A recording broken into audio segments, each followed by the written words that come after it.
Caner Universe, it's Caner Tip Tuesday, and today we're looking at the often overlooked and ignored concept of ground defense with your cane. In other words, what happens if you get taken down by this physically superior opponent, and now they're about to start the ground and pound on your head, and you have this cane? How do you handle that? Before we do that, a warm welcome to all. And real quick, before you forget, if you like the content, right, if this is not the first time you land on here and you forgot to do so, go ahead and hit the subscribe button and the little bell icon so that you don't miss any future content, and avail yourself of the #1 free resource in the caner world today, and that is the Cane Clarity Call. It's a no-cost call. Just text the letters CCC to 305-745-7839, and in less than 24 hours, we'll be on the phone with you, having a conversation about everything you need to know to either get started with this cane or take it to the next level. Even if you want to become an instructor, that's the way that you do it. That's the first step. So the first thing I want to cover here is the concept of going to the floor. And I do want to say here today, even though it's not going to be the topic here, caners of all ages, you have to come with the reality. People fall. They fall to the floor for all kinds of reasons. They fall in grocery stores. They walking out of your house, you can slip on the proverbial banana peel. Anything you need to have that body management with the tool, without necessarily letting go of the tool. Just two really quick concepts here. I'm going to let Kiko demo this, but we're going to tilt that camera, and the first one is the concept of getting up from the floor. I'm not going to get real heavy into this, but you're facing here, and you're going to be facing the camera. You're going to be facing the camera, so face this way, get your head that way, and you're going to get up from here, right? You have an assailant that's coming towards you, and how to get up from there. And that looked, you're looking at that and you're going, hey, I don't have the capability to do that. I get that. I understand that. This is what I want to point out. The average person out in the street with a cane goes to get up in the following fashion. It's typical that if you fell there, and he's going to get right back up. Tilt that camera down, please. He's coming towards me. Everybody, right? This is how you go get up. And see how my leg is right there? I'm going to kick his head right off. Not good. You're going to get knocked out. You got to keep your head away from here and use that cane if you need to, but practice taking your feet towards the hands, right? So that you can create the space and then start going into that power shot mode. I wanted to mention that that's not what I'm going to cover here today. What I'm going to cover here today is we're going to assume you're already down there.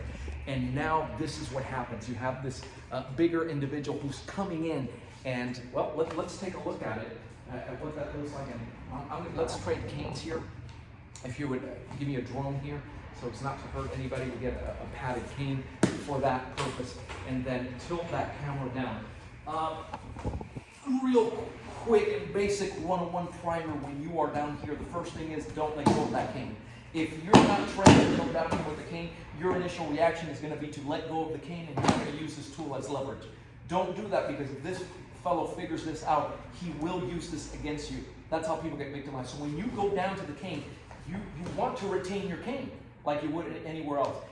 Two main, I'm not going to get real heavy with this, because this is what we do at immersions. This is part of our American cane boxing curriculum. But if you can get an individual here in your guard, which means he's in between and you lock it up in here, that's fantastic. That would be great, because now you can control up the hips, and anything he throws in while you have this, you can control him here from one way to the other, right? You have control. Let's look at the real dire situation of what happens when he's right over, right? And he's mounted up here. This is an absolute nightmare. Okay, especially if you don't know what you're doing. Number one, he has the leverage from up, down. He comes down, he's got greater reach. You can't reach him, he can reach you. He can go in here and choke. He can do a combination thereof, which is what we're going to look at, right? We're going to look at what happens while you're here. So the first thing is, I need to protect the computer. I need to cover this, because if he hits me, right, there's the effect of the blow, but then my head hitting back here, and I'm out, then he can do whatever he wants. So immediately I'm going to go and put on what we call this armadillo right in here, which is where the cane is coming right across. And it's okay. See, if he's throwing punches here, I'm going to go ahead and create this type. I'm going to anchor the cane to me because go ahead and take the cane. He grabs the cane. See, he's pulling me with it, and now he can try and go ahead and punch. But what he's going to be hitting is a lot of elbow, right? And these hands can fracture. So I'm going to go ahead and use that cane, put it out there. Notice that I anchored it here. When you're doing your ACB drills, you put it to the outside so it's there to protect you. Here I'm going to go ahead and use this. The reason I'm going to go ahead and pinch it is because I don't want him to take it. That's number one. The second component is very subtly. If I'm over here, note I extend my leg, and we're going to create a little bit, move the whole camera back because I'm going to tilt towards that area so you see what happens. Stop right there. Once I'm here, and he's let's take it step by step. If he's doing here, right, he's choking you, guys, he seals his breath. That's a very serious thing, but at least I know where his hands are. So I can go ahead and whack and control the hands here. If I can do that and pin the leg, when I move over, there's nothing he can do about, the most he can do here is just take control of that cane, but I can go to town in here, or right, go ahead and he takes the cane. Look at how I dig my elbows right here on these points to the inner thigh, and now I can get to work in here and get up and get out. Notice that you can chip here to the knees and strike to the degree that you feel necessary, right, to survive that situation. So that's when you're being pinned down. The pin usually escalates to this situation. So if I'm, this is just, that's horrible. So that if I'm over here, you're gonna have to go in there, and because he's gonna try to take this hand out, he's gonna try to do this with both hands, right? That's what starts happening. Notice that it's pinched here again. So I'm gonna do much of the same thing. But if when he comes up, if I can just anchor that, this changes the game for me now. This would be, imagine the Raven, aircraft grade aluminum metal, going up against the clavicle here, going up against his neck for that, and I'm anchored above the elbow, and I'm gonna let you listen to him. You feel the tap is happening here, and it's happening above the elbow. Again, I have this leg pinned so he can't sprawl. I push up, and it's the same thing all over again, but I'm gonna keep this right to his neck now, right? So you see what starts happening? Yeah. And then the third, sorry about that. And then the third one is, guys, and this is real serious business here, is you see him, he's choking, he's doing anything, he's punching, and all of a sudden you see him reach for the hand here.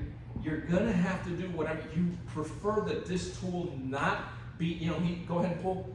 Oh, there's the blade, there's the knife, right? That's the other thing that you need to be mindful of. So I'm protecting the computer, I wanna have this here, and as I'm doing that, if I see that hand, so let's assume you're choking, and you move that hand out, I gotta immediately go to put it here. Notice that this can slide up towards him as well, but I wanna jam as much as I can, and then again, it's the lift and go, and go off, and it's the same process all over again. Thank you. So, it's not the end of the world if you go to the floor. You have to prep for it. Nobody talks about it. We pioneered this on video 15 years ago with this tool, with an actual standard full-length 36-inch cane, and put concepts on video a long time ago. You can't ignore the need for it. It's part of personal protection. You don't know how you're going to end up there. And if you just follow, it requires the training, but that's kind of like a template, a checklist. Hey, I got to protect the computer. Make sure that you can pin at least one of his limbs, and then make sure that it's not escalating to go for that tool. The rest of it, you got to work it out on the training floor. And to that end, February, it's right around the corner. Seems like far off. It's already about close to 80% full. We have, as of this message, we have 6 slots that are available for February 15th through the 18th, 2022. That's our winter cane immersion, and it's going to be that American cane boxing certification training. And this is just a tiny bit of what's going to be covered there, because this also needs to be put in scenarios and whatnot, but it has to deal with this. This is a sampling of some of what we covered there. So if that's of interest to you, go ahead and text Winter 2022 to the same number. It's 305-745-7839. Let's have a conversation first, let you know everything that's involved, and make sure that it's a good fit for you. I'm Joe Robaina for American Cane Self-Defense. Thanks for watching. Keep caning. Stay safe.